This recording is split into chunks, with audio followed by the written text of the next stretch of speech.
Euh, Alors, c'est vraiment des circonstances complètement inattendues, Mm.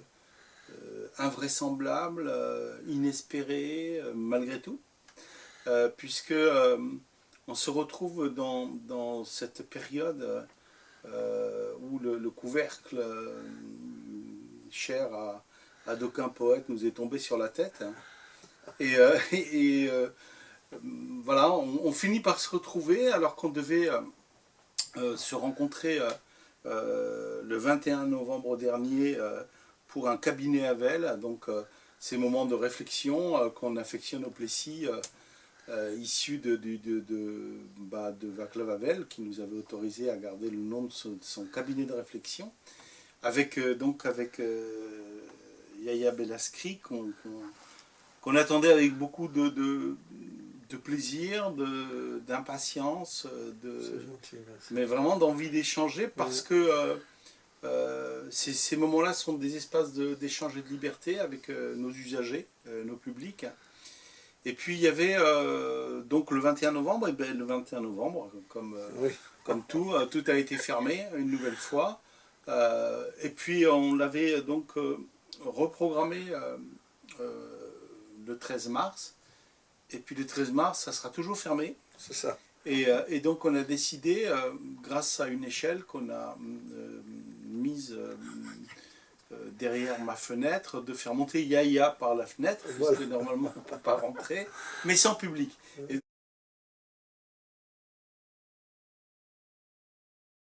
donc on se retrouve quand même aujourd'hui au Plessis euh, pour partager un petit moment, mais qui est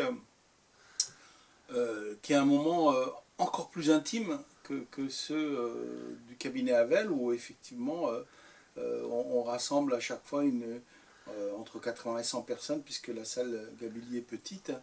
Là, on va se contenter déjà de faire connaissance, d'avoir ce plaisir-là. Alors, je suis vraiment désolé pour les Puis gens on le qui vont voir. diffusera, donc Voilà.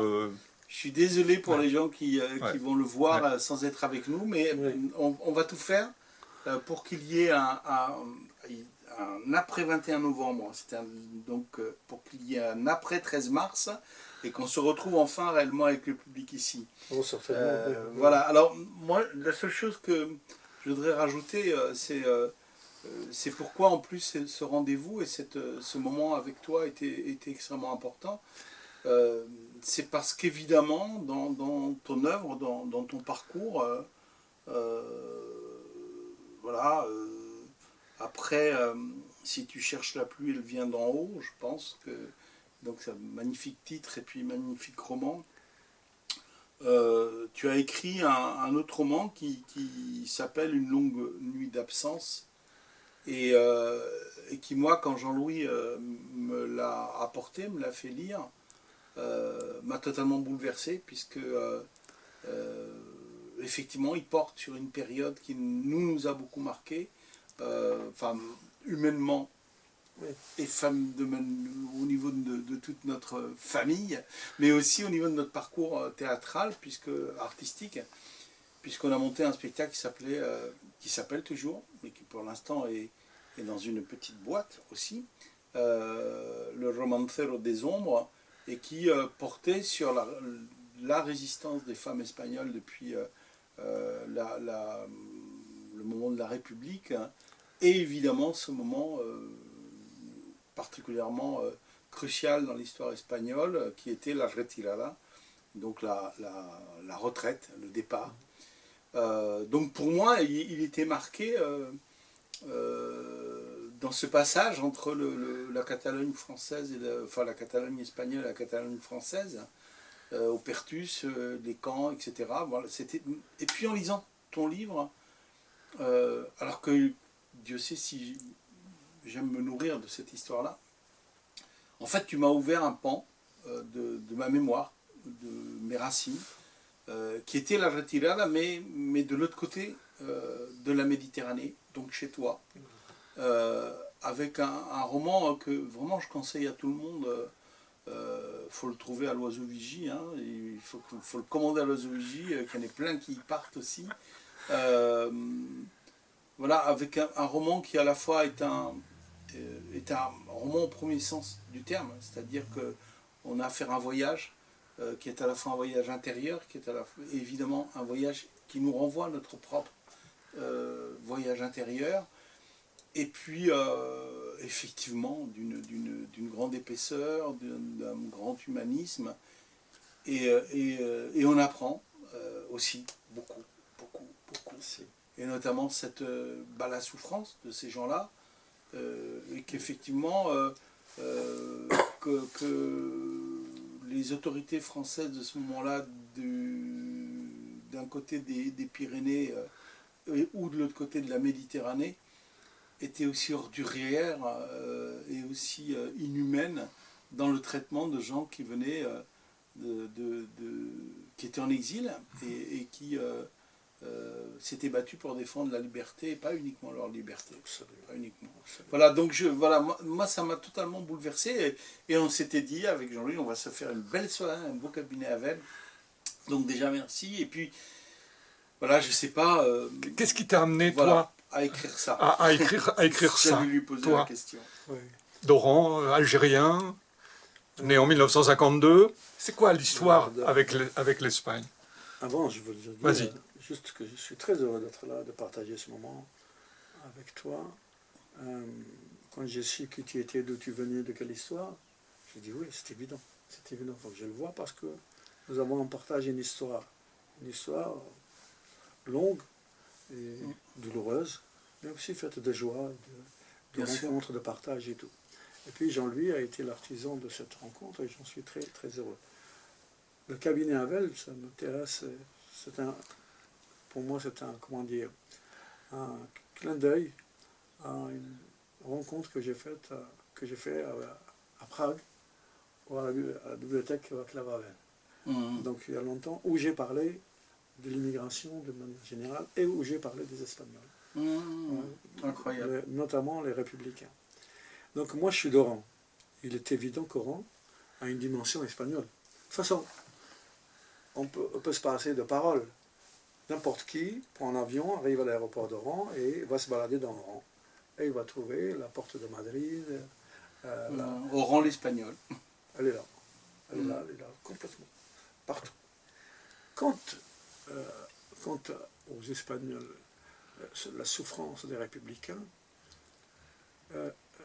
bien avant 36-39, bien avant, d'ailleurs, vous avez dit très très fort, ils ne se battaient pas que pour eux, ils se battaient pour les autres, pour la liberté de tout le monde, de tous, en Europe. Et malheureusement, on les a laissés. Les autorités françaises, ce n'est pas que pour la guerre civile espagnole, au XIXe siècle déjà, beaucoup d'Espagnols prenaient des pateras pour arriver à Oran, et les colons les attendaient sur les falaises et leur tiraient dessus. Il y a beaucoup d'Espagnols qui sont morts aussi en mer Méditerranée, qui gisent là-dedans. Dans l'autre sens. Eh oui, au XIXe siècle. 1884, il y a des documents aux archives du ministère de la Défense à Vincennes qui montrent comment plusieurs petits bateaux arrivent avec des Espagnols en famille. Dès que les colons les attendaient, leur tiraient dessus, ils sont morts. Barzane a réussi à accoster. Donc, Oran, c'est espagnol, une dimension espagnole très très forte.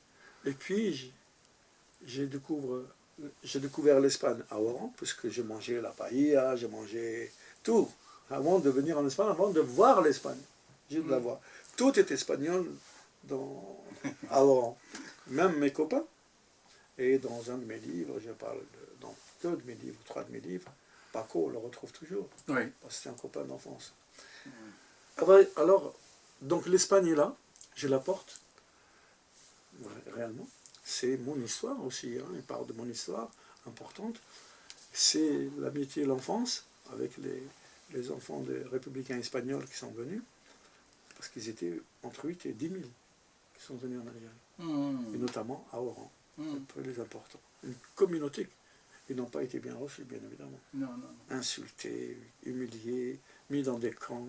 C'est le débarquement américain qui va sauver les républicains. Ouais, c'est ça que tu décris avec beaucoup de force dans ton bouquin. C'est à ce moment-là que ça se détend pour eux et qu'ils peuvent s'inventer et vivre. Et c'est des gens qui qui n'étaient pas des mendiants. Mhm. C'était des hommes et des femmes de grande valeur, qui avaient tous un métier ou comment dire, un niveau intellectuel très fort. Il y avait le commandant Campesino. Il est connu, le Campesino, c'est pas n'importe qui. Mhm. Quand il arrive à Oran, les gendarmes français ils disent mais t'es qui toi? Ouais, ouais, c'est le tu- mépris, oui. Ah ben, voilà. Et puis pourquoi? C'est aussi parce que j'ai eu la chance de retrouver Paco, Ah oui. qui est vivant, qui avait une entreprise à Paris, qui maintenant vit dans le sud de la France. Et on mangeait ensemble à Paris, on discutait, on rigolait, on a fait des voyages à Oran ensemble et tout, il était heureux. Chaque année, il retourne il part à Oran, chaque année, depuis qu'il a retrouvé Oran. Il a retrouvé ses anciens copains et tout. Et il me parle de son père, Francisco Bueno. C'est ça, en fait. Je suis parti de ça pour construire, et puis parce que j'avais envie, précisément, de lier le destin d'Oran à la République espagnole. Parce que c'était quelque chose d'assez extraordinaire. Et quand ils sont arrivés, ils ont fait des choses, ils ont été d'un apport fantastique, énorme. Et ce que l'on ne dit pas, ce que personne ne dit, c'est qu'ils ont aidé le FLN. Oui, oui, bien sûr. Dans le combat pour l'indépendance. Bien sûr. C'est extraordinaire. Bien sûr. Ne serait-ce que ce fameux gang des 203. Ils ont trafiqué la voiture de sorte à mettre un républicain. C'était des jeunes, hein, ils avaient 20 ans, 25 ans, 30 ans maximum. Caché dans un truc en dessous. Il y avait un trou pas le capot. Un calandre? À l'arrière. Ah là, oui, oui. Et pour sortir un fusil, et ils passaient là où il y avait pas des pieds noirs, des gens de l'OAS. Ils les retiraient dessus. Ouais, ouais, ça m'étonne pas. C'est extraordinaire cette histoire, c'est fabuleuse. Et donc je ne pouvais pas ne pas écrire un roman pour rendre hommage à ces femmes et ces hommes que j'aime jusqu'à maintenant. Hein. Ils ne sont pas là, mais leurs enfants, petits-enfants que j'en ai rencontrés à Valencia, j'en ai rencontré à Motril, à Nerja, des gens magnifiques, des jeunes et moins jeunes. Et on a partagé, je suis allé au cimetière de Nerja, voir certaines sépultures. Et j'ai vu la tombe de Francisco Bueno, parce que c'est un étage comme ça, il était tout en haut. Et j'ai posé une fleur.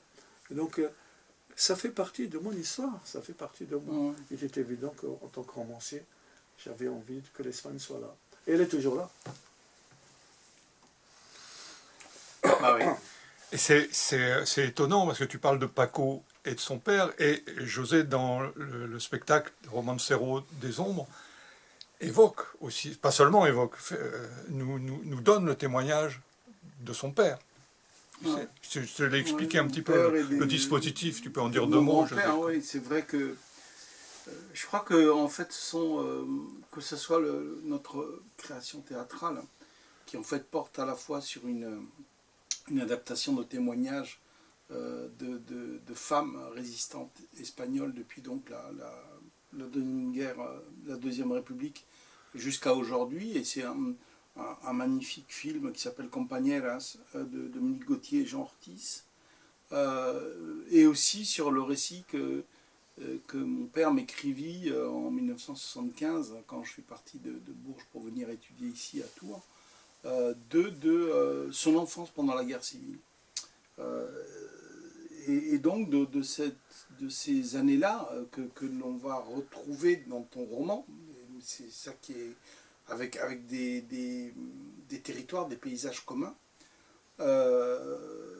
qui est une vraie quête de notre mémoire, de nos racines, mais une quête d'une mémoire qui a été enfouie, parce que chercher à se remémorer ou à se nourrir d'éléments qui sont quand même restés vivants, c'est une chose, mais les années de franquisme, le silence qu'on a imposé pendant 40 années à toute une partie du peuple espagnol, a fait que, en dehors de ce silence imposé d'État sur cette période-là, ça a aussi entraîné dans les têtes. Mon père ne voulait pas parler de ça. Moi, je n'ai rien su de toute cette histoire-là. Je ne savais pas, par exemple, que mon grand-père donc le père de mon père, qui est au cœur de son récit, avait été à l'école avec, dans la même classe qu'un certain Federico García Lorca. Voilà, et qu'ils étaient écoliers ensemble, gamins, dans le petit bled de la Vega de Grenade.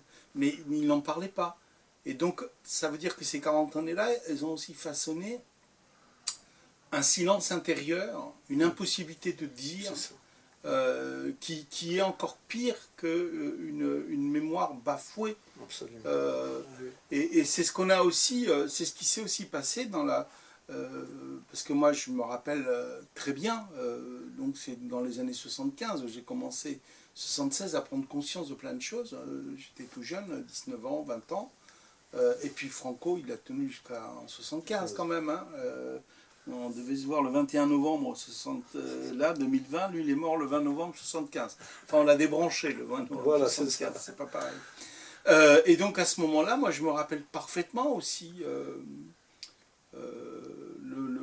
l'impossibilité qu'il y avait de parler de nos racines andalouses, et notamment de toute la partie de notre histoire. Si Oran, c'est Oran l'espagnol, Grenade, c'est le dernier royaume mort jusqu'à 1400 et quelques. Et on est dans cette...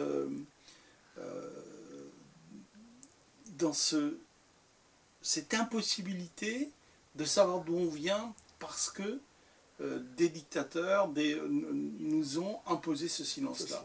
Et on s'est battu, hein, on s'est battu, hein, on s'est battu pour ça. On s'est battu pour dire que non, nos racines, elles viennent aussi de l'autre côté de la Méditerranée. Oui, bien sûr.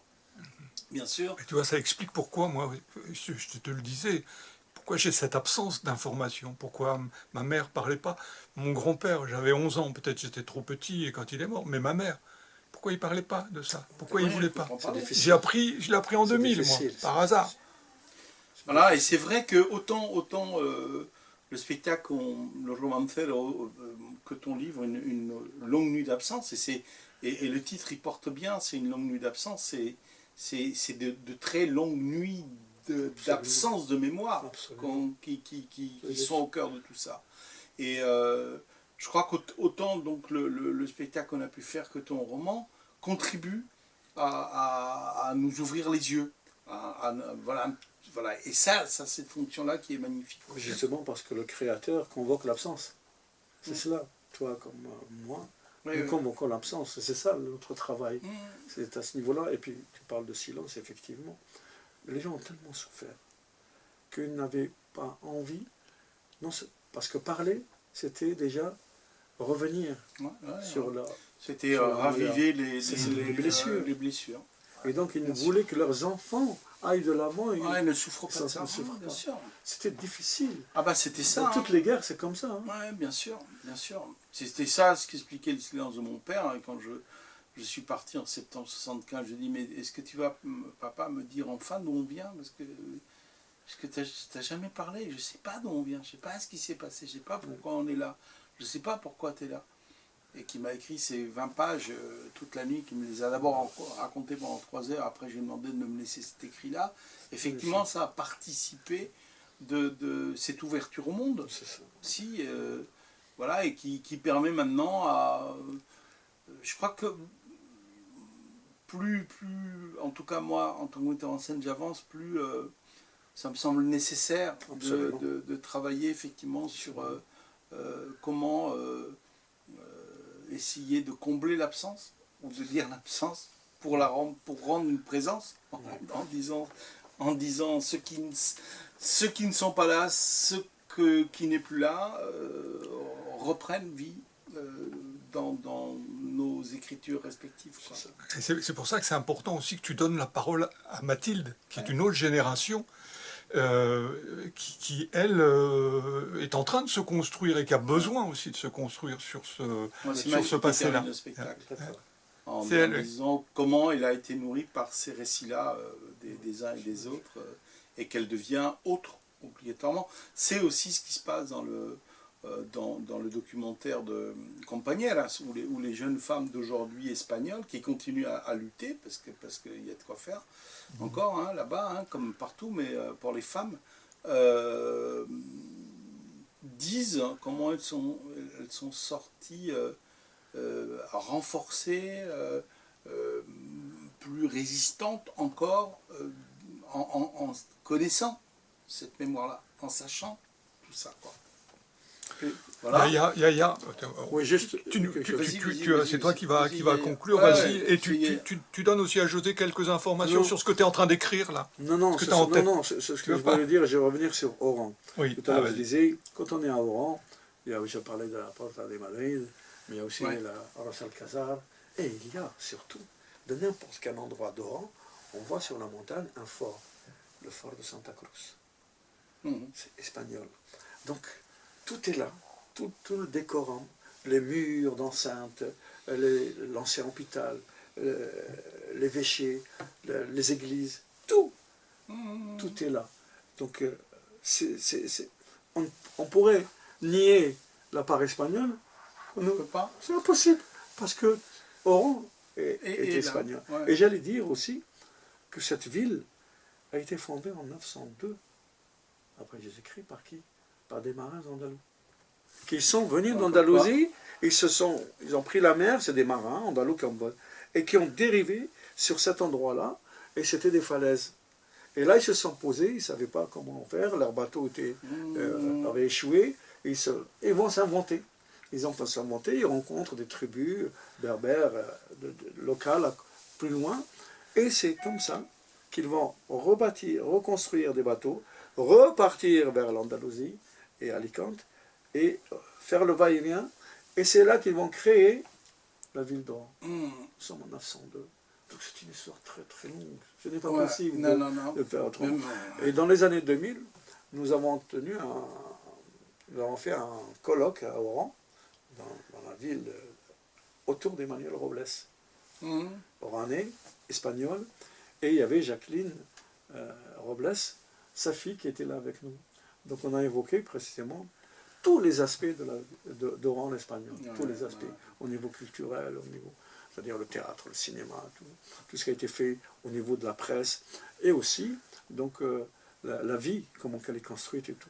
Mais je t'enverrai des ouvrages sur Oran et sur la part espagnole, je les enverrai pas, je les ramènerai bientôt. Quand tu reviendras. Non, alors, bientôt je reviendrai. Je repars et je reviens. Ouais, alors, moi, juste pour te renvoyer à cette image-là, et puis comme ça j'arrêterai de parler, mon quartier à moi, où je suis né, gamin, où j'ai vécu mon enfance, il s'appelle El Albaicín. Voilà, donc El Albaicín, j'habitais Costa del Ochino, numéro 13, et en face, je ne pouvais pas nier non plus ce que vous nous aviez apporté, puisque en face c'était l'Alhambra. Absolument. Voilà. Et donc on peut pas. C'est ça. Et l'Alhambra, on peut pas nier ces liens-là qui sont des liens totalement voilà. mêlés, tout ça. Donc c'est une bonne rencontre. Oui, merci. Je pense que ça. À la prochaine. Ça va donner envie effectivement de te revoir avec le public quand le couvercle va sauter. Voilà. Merci beaucoup.